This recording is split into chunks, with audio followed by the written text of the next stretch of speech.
So today we're going to present parts of a project that we're working on, a research project that we started recently, and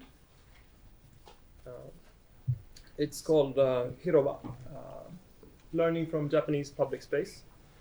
And just to start, I'm going to say quickly about who we are. I think it's nice to present ourselves. My name is Samuel Michaëlsson. I work at White Architecture, trained as an architect and visualizer, but I'm also working a lot with research projects, especially connected to Japan past years. So, and this is Anna and Yosuke. So, yeah. If you want to say something about yourself. My name is Anna Kawai. I'm an architect in Billboys architecture.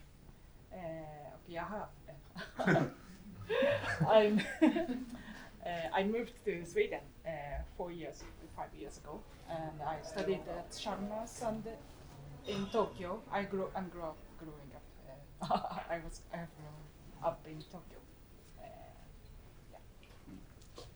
My name is Yosuke Tsuga, and I'm also architect, and I'm based on Tokyo, and I have my own architect office, and started maybe 6 or 7 years ago, and I also I'm research project at the same time. That's why we met in Tokyo, and I just started to think about what's difference between Sweden and Japan. Nice to meet you. We talked about it too. So also, before I forget, I have to thank the sponsors to this project, which is Scandinavia Japan Sasakawa Foundation. That has helped me a lot, enabled me to travel to Japan many times, very kindly, and also RQ, which is a research fund that is run by White Architecture, and also White, of course, I have to thank. So, yes. So this is kind of the timeline of the project, and just quickly how it started. As Yosuke mentioned, I was in Japan 2019 to interview around 20 young Japanese architects, where Yosuke was one of them, and that's a different project, but related to this. And that's how we met, and we started discussing kind of differences and similarities between Sweden and Japan, and that was the starting point. And then also Anna joined. We've been collaborating before with similar projects. Some of you might have joined the Fujimori workshop, where we burned lots of wood at Frihamnen in Gothenburg several years ago. We also had a lecture here with him. So we have collaborated a lot as well. So we're kind of the team of the project, as you can see in the right corner. And then we have Junpei Suzuki, who is also an architect and photographer based in Tokyo. And he is responsible for documenting all the projects and our case studies in Tokyo. And then we have, I should also say that the project started July, so last month, but we have actually worked on it for quite a long time, more than a year, but only online. So that's been quite difficult. And now, thanks to Sasakawa, we could buy a very expensive flight ticket to Yosuke so he could come here, and we have worked for a few weeks now, which has been really good. So the project's been going on for a while, but this is kind of now we've started actually working.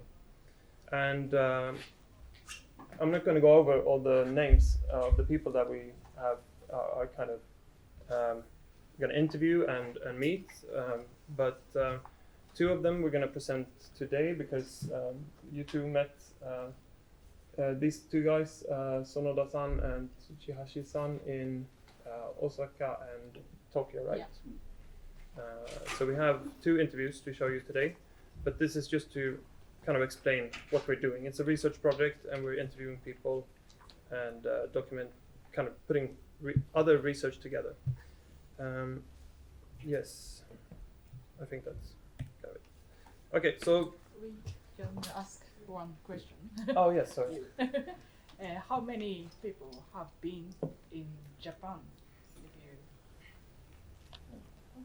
Yeah. One side. More on this side. But okay, yeah, it's quite a lot. Yeah. I think there is quite a lot of Swedish people that go to Japan. It's nice. Okay, so before we explain what is Hiroba, which is the name of the project, we thought that we might introduce two more famous Japanese concepts. The first one being ma, and it's a bit difficult, so I have to read. But you can kind of translate it to negative space, pause, gap, empty space. But it's present in many different ways. For example, in karate, it's like the distance between the two people fighting, and in this kind of painting, it's the blank space, the negative space. And in a tea house, for example, or in a traditional Japanese architecture, it's the space between the beams, kind of. And this is very simplified, but the interesting thing about this, which is written there, I'm going to read, may also refer to the perception of space gap interval without necessarily requiring a physical compositional element. This results in the concept of ma being less reliant on the existence of a gap and more closely related to the perception of a gap. So it's kind of ambiguous in a way. It's not so strict, which is kind of a running theme. And in an architectural context, we picked as an example Nishizawa's Moriyama house, because it's quite a good example of this gap in an urban context. So it sits in this area, which has a lot of gaps between the houses. But then he sort of tried to recreate this within a smaller plot with these. He took these like regular units and broke them up into smaller units. And I'm just going to read the highlighted text. In these residential areas, spaces that anyone can pass through blend together with private spaces. That's kind of talking about, in an urban context, how nothing is kind of 100% private or public. This is kind of in between. And as for N, that's the second concept. I'm just going to quickly... This one is a bit more abstract, but you can translate it to relationship and link, and also destiny as a mysterious force that binds two people together, opportunity to meet someone and start a relationship. And traditionally in architecture, it's this is the best example: inside-outside space, engawa, which is kind of like a veranda type of space, I think. And yes, a lot of difficult words here. But these are important just to understand. This is an architectural example again of how this can manifest, and it's a house in Yokohama by On Design, which the ground floor is kind of transparent and very open, and the architects wanted to create architecture that didn't divide people through walls, but is kind of open and creates a nice place where people can meet up and have different communal activities with the neighborhood and also the different people living in this building. So it's kind of a nice example. So hopefully that didn't confuse you more, but yes, Anna will try to explain what is Hiroba. I'd like to introduce the term Hiroba. It's a Japanese word and it's a quite general word, but it's an idea of public space. And, if you write in Chinese characters, it's like that. But Hiroba means like public square, plaza, piazza, forum. But these Chinese characters also have like individual meanings. It's the first one. It's a hiro. It means wide, broad, spacious, and the next one is like location, space, but. So if you translate directly, it's like wide space or broad space, but it's not only about the space, like the location. It's also about more ambiguous idea or dynamic idea. So there is one book that is called Nihon no Hiroba, and it describes actually the idea of Hiroba. If I read, it's a dynamic process rather than a static physical place. The Hiroba emerges by Hiroba-ing through spontaneous citizen action. Seasonal festivals amplify the effect of Hiroba-ing and have a magic that temporarily transforms space into huge meetings places accessible to all. So it's like, if there's some place that is not Hiroba, people also make the place as a Hiroba. So it's not only about prepared space. And we will see some examples. One is Akasaka Juku. It's a historical example that was in Japan, 17th, 18th century, and there was a lot of host towns that has a lot of inns because there was a huge street between Tokyo and Kyoto that is two biggest city in Japan, and there was a lot of people that goes between, and so they need some places that stay. And if you see it, so there's a lot of inns along the street, and you can see the buildings inside is open up to the street, so you can sit down as the place that Samuel explained, like Engawa. So you can see that it's super interactive space between street and buildings. So we would say that the building affect a lot to the public space. And another example, it's also in the same period that like Soba restaurant, but it's like a noodle restaurant in the same time, and it actually shows the inside of the restaurant, but they have earth floor, so and huge street inside of the restaurant, so they use as a outside space almost, and there's a serving station in the middle, and there's also a lot of different platforms of eating areas, and so you can see that they are quite dynamic, and they don't stay at the same place, and what they do is also not just eating, but also mingle, chat to each other, and everything is moving all the time. So it's kind of an atmosphere that Hiroba has in common. And we will explain about more our analysis. Yeah, so we just started to analyze, not that much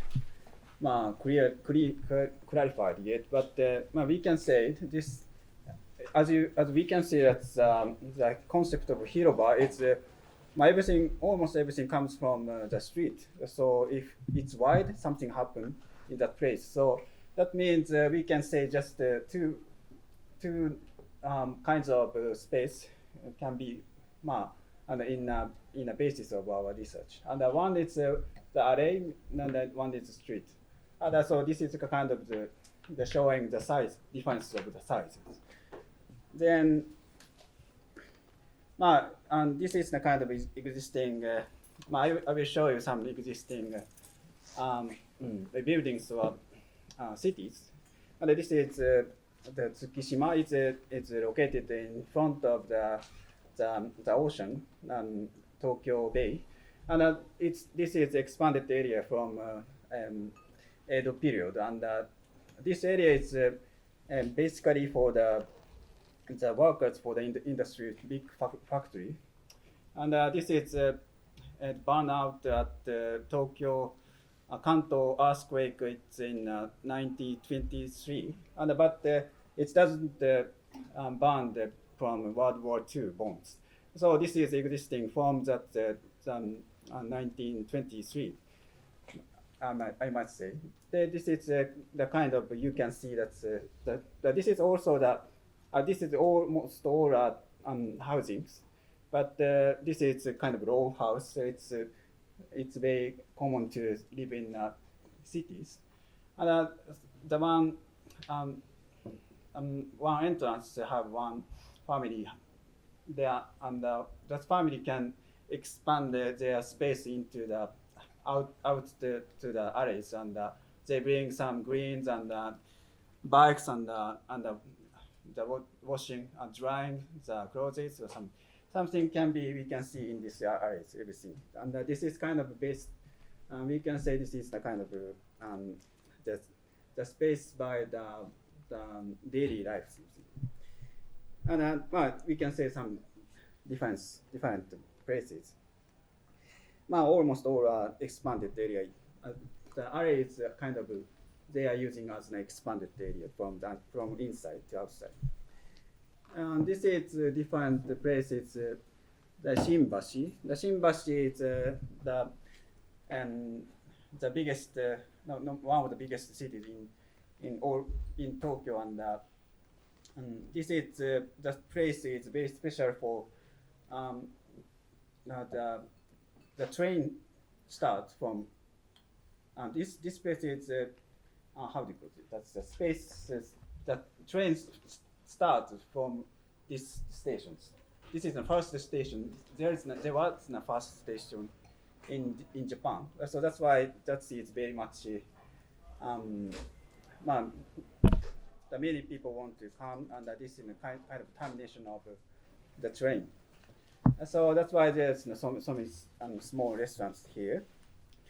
And this area is, as I said before, that this is also bombed from the World War II, and so there was so many black markets, the small black market in front of the stations. And so this is a kind of redevelopment of that areas, and so that's why the owners of the small restaurant can spread it into the cities, and this is that phenomena has been created this kind of feeling. And then also this you can see that the izakaya, the restaurant, and they are using the street as their expanded spaces, and also in under the railway bridge. And this is very famous street in Ginza, and this is you can see this is the people walking this street, but usually that's the right side. You can see that's the cars. Usually this is for the cars, but on Sunday, every Sunday, this is for the pedestrian street. So this comes from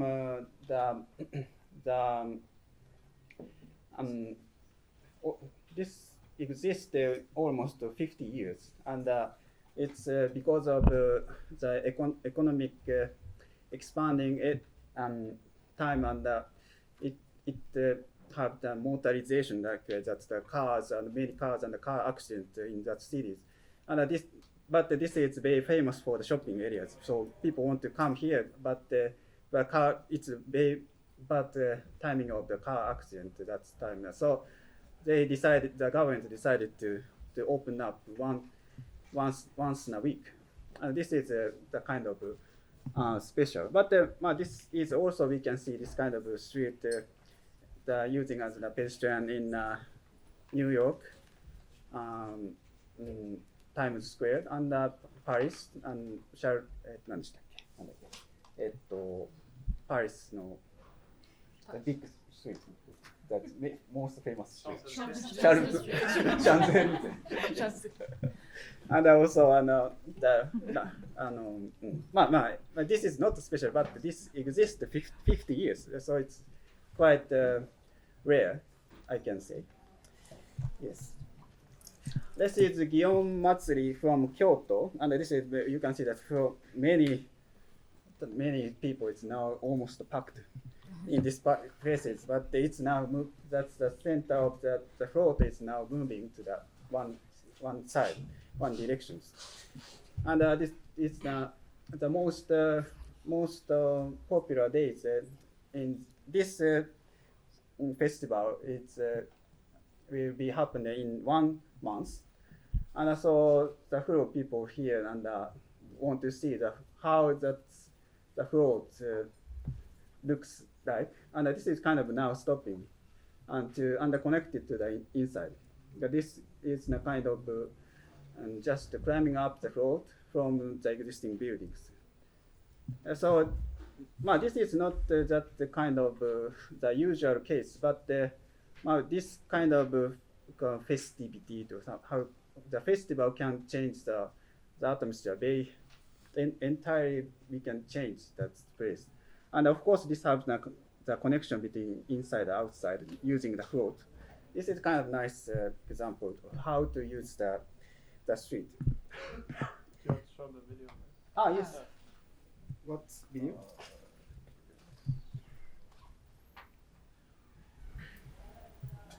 we'd like to show one Japanese festival that use street. This is not Gion Matsuri, but it is funny to see. So, This is in to see the street. It's in Osaka. Yes. それではひかるちゃんも So everyone この want 祭り to をリクエストにお答えしてたっぷりご覧いただきましょう pull the float as fast as possible. 凄まじい数そしてむちゃくちゃに突っ走る人 Yeah. ほとんどが将棋倒し前に進んでいません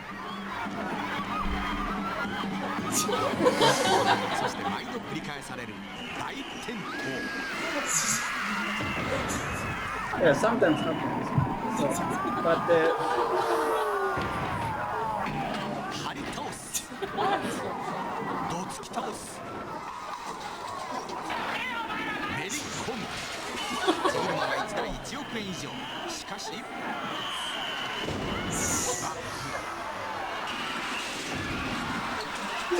クその重さは約4トンほとんど凶器にすらなり得る何が人々を駆り立てるのかだんじりの醍醐味はいかに速く走りながら角を曲がるかこれをやり回しと呼ぶその数々の技ご覧いただきましょう this is very famous crank. And yeah, easy to break the building. So the building is covered with crank. Yeah, so この一瞬の美しさの全て子供たちは見せられ子供のように走りそして転げ回る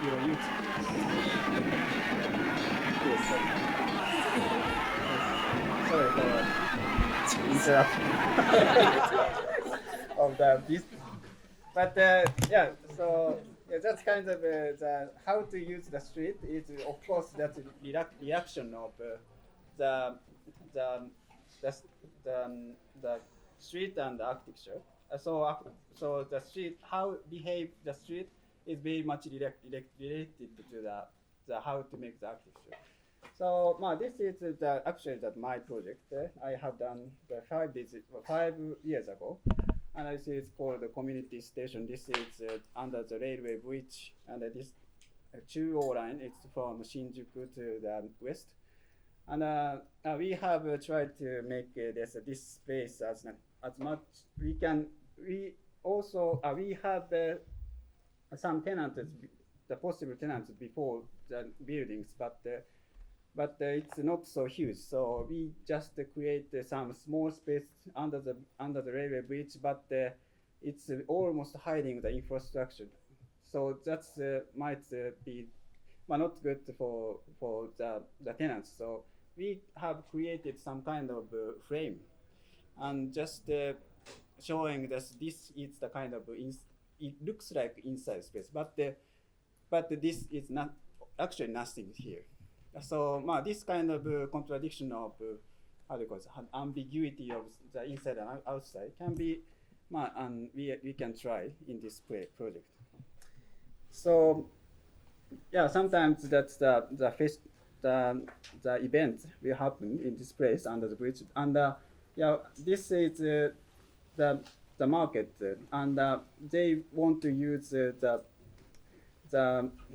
existing settings as much as possible. That's the girl is in front of the columns, and this family is selling their small stuff, and they are using the white background, and so this is kind of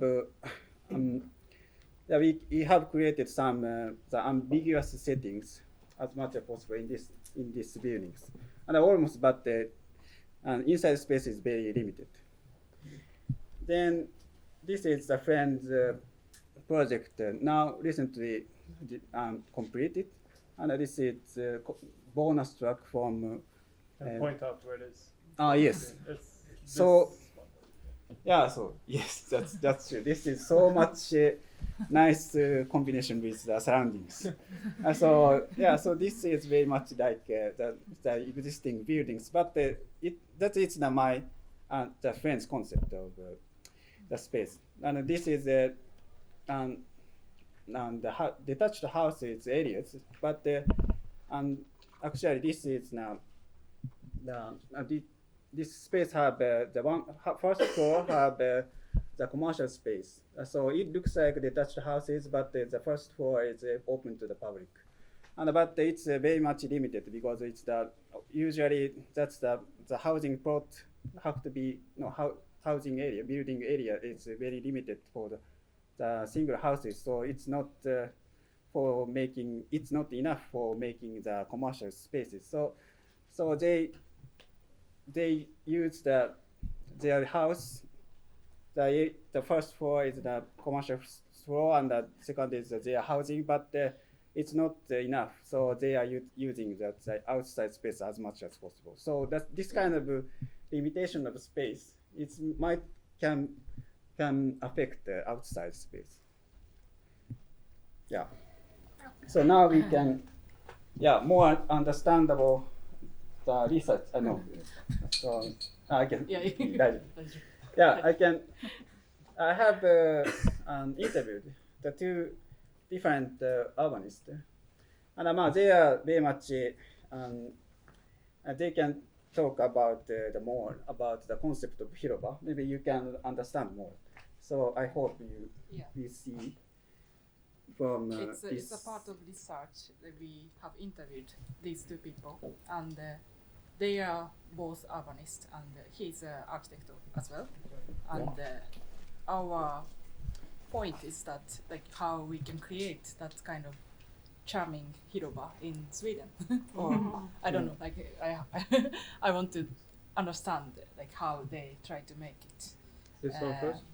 Design. So it's also free discussion, but it's nice to talk. I need a charger, but also the sound is, we didn't manage to get sound, so the sound is from the projector. I hope that's okay. But we have subtitles. 要はヨーロッパ、欧米における広場っていうのは結構重要な獲得された空間であり、それが公的に用意されるってことは結構意味のあることで、それが宗教だったりの教会と結びついて教会広場だったり、市場と結びついた市場の広場、市場広場だったり、そういうものが体系としてできてきたと思うんですが、日本の場合はそうじゃなくて幅広の道があって、そこで会話が行われるとか、やっぱりその歴史的に見て、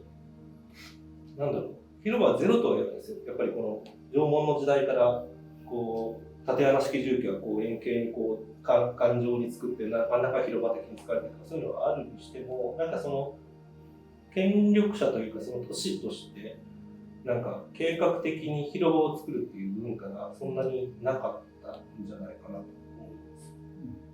どっちかというと今の日本でやられてることもペースメイキングの話とかタクティカルアーバニズムとかの話も、あまり広場じゃない場所を広場化して使って広場にしようっていう動きなわけですよね。それまで講義で見た広場です。要は人が集まって自由に使って楽しく何かそこがあって、そこに行った人が引き寄せられる場所というのが広場なんだとすると、そういう場所的な使い方をすることから何かそこを広場化していこうっていう動きで、やはりその計画的広場っていうものが薄いんじゃないかと。でそれは、前にお話しした都市計画制度にも現れていて、やっぱり強いのは、日本に強いのは道路なわけですよね。都市計画道路っていうのは、道路を通しますっていうのは強くて、あんまりなんか言葉のニュアンスとしてはあんま好きじゃないですよね。っていうのもなんか、プランニングするってことはいろいろな意味を本来持ってるはずなんですけど、やっぱ日本だと計画あって設計みたいな、そういう感じじゃないですか。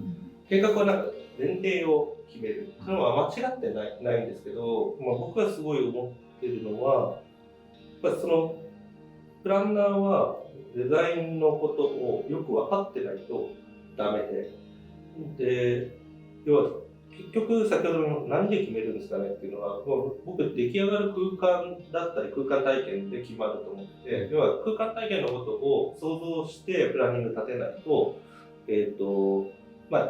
だから必要十分にいいものになるわけじゃないんですけど、そうやらないとダメだろうというふうに僕は強く思いながらやっていて、最後のよりどころは結局そこで、自分がプランニングというかその前提を決めるような段階だと、その決めたことによってどういう結果になると思ってこの前提を決めてるかっていうのがはっきりあるっていうことだと思ってるんですよね。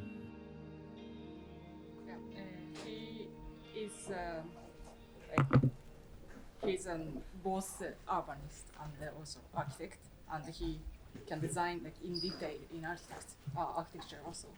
So that's why his idea is people must understand when they make a regulation or the first planning. People have to image the last result. So both way is good. そもそも道の文化なので、やっぱりそういうちょっと建物と道端の部分で、ちょっとした例えば街道筋の茶屋が出て、でそこにちょっと座ってお茶を飲んでっていうのが、建物と道路の間みたいなところでやっぱそういうシーンが、日本のその木造で柱張り構造じゃないですか。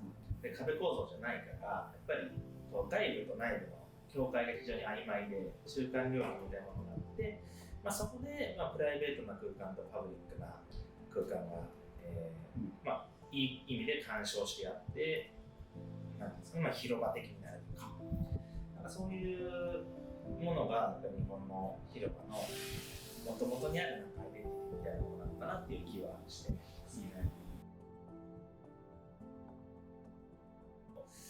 なんか運営面とか、そのリスクを誰が取るのか、何があった時にリスクを誰が取るかって、そこがすごく大きい気がしてます。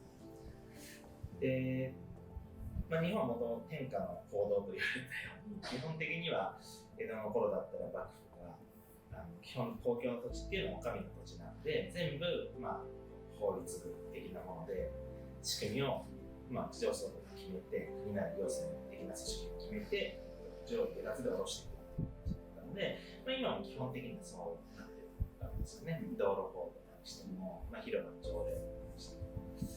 そうすると、やっぱりその曖昧な使い方で自由なやり方をされちゃうと、それでもし何か事故があった時に、おそらく海外だと、基本は自己責任だよねっていうこととか、その想定しているものを全部細かく決めとかなくても、何か起こって大体の人が大方これは彼が悪いよねとか、こっちの管理上の問題だよねっていうのが、でもそれは分かるよねっていう暗黙のリテラシーでやっていける部分なんですけど、日本の場合はそのリスクを多分過度に恐れるんで、もう最初から全部決めとく。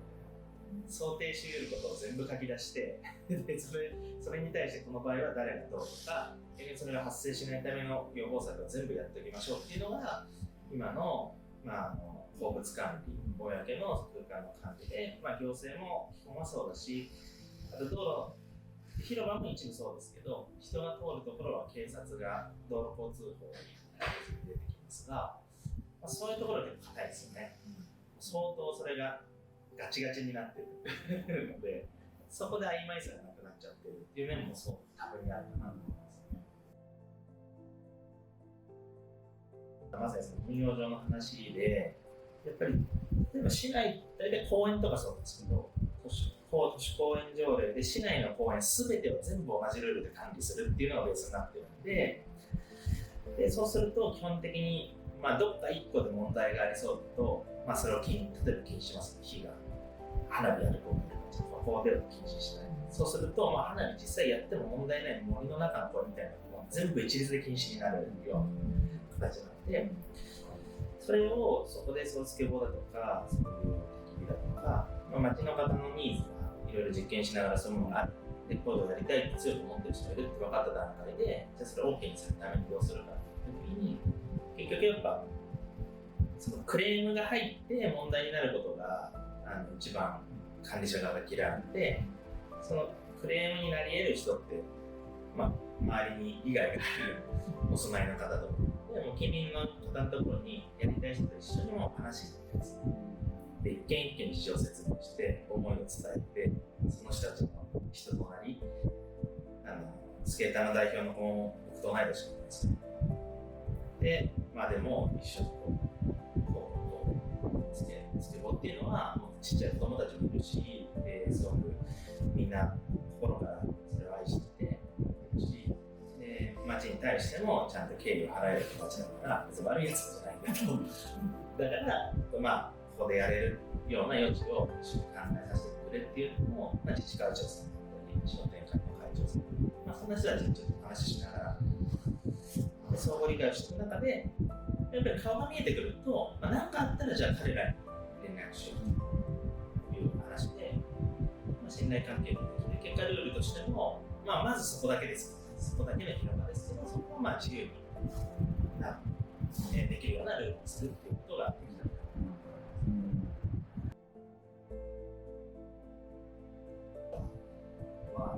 歌舞伎町の今の熊劇広場が呼ばれてた、あそこのカオス感この辺は先週も言ってきたんですけど、大体土曜日の朝とか日曜日の朝とか通ると、何人が倒れてて場合によっては何人の血が出てるみたいな息してるのかしてないのか分かんないような人たちもいつつ隣でまだ酒盛りしてる人がいたりで、結構、普通に買い物来てる人がいたり、キャンプとか非常にカオスなそうですね、感じなんですが、最高だと思います。確かに。広場に限った話じゃなくて、日本めちゃめちゃ安全じゃないですか。で、安全ボケしちゃうっていうのもあるし、やっぱり都市っての面白さって多様でいろんな人がいて、人生で普通接点がないような人たちとか、自分の考えじゃ全く理解できないようなことが起こったりとか、そういうことってすごくある意味魅力だし、危険だと思うんですけど、そういう場所が、あんまりにも多いとちょっと困りますけど、やっぱこれだけの日本みたいな国で、やっぱ何か所かちゃんとある方が逆に都市として健全なんじゃないかなっていう。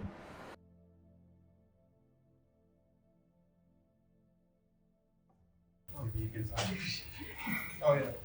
How do you summarize that?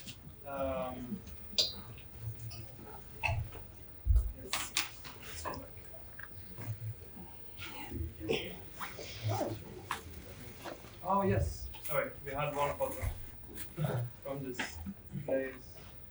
This is a normal day.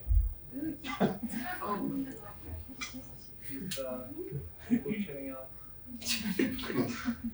Maybe you can explain. I've been to Kabuto, but never when it looked like this. Yeah, this is he said this is Sunday morning. Sunday early morning. But they don't know the sun coming. So just after drinking and just sleeping there. And there's the suitcase there, but we don't know whose suitcase is. And so no one wants to take all the things, but we can see this is the kind of something happening. So we are so much safe in the city, but this is very special in Shinjuku. And this square is also important, the European square, because there aren't that many like squares in Japan, and this is one of them. It's quite interesting how it's used in Japanese context. So it's it's quite fun. Okay. We don't have that much left, but.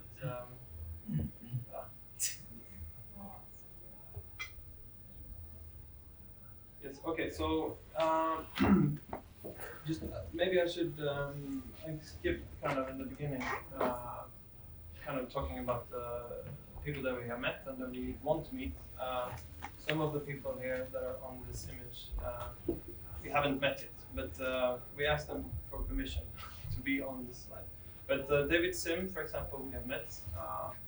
He wrote this book that we brought, I think, Soft City. You might have heard of it, and it's kind of about.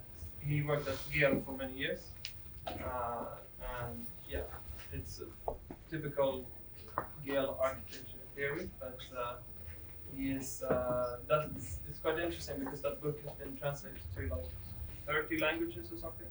So it's really like blockbuster kind of. It's there.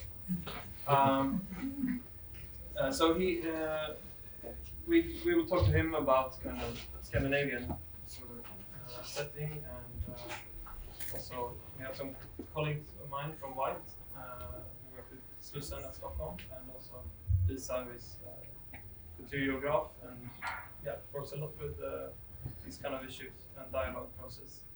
And in Japan, maybe you want to explain who these people are, apart from Sonoda and Tsuchihashi. Also, the architect, French architect, you have seen that the owner struck in Shimokitaga. He is the son, Takuto Sando, my good friend. And he is now trying to something like how the society can be integrated into the architecture.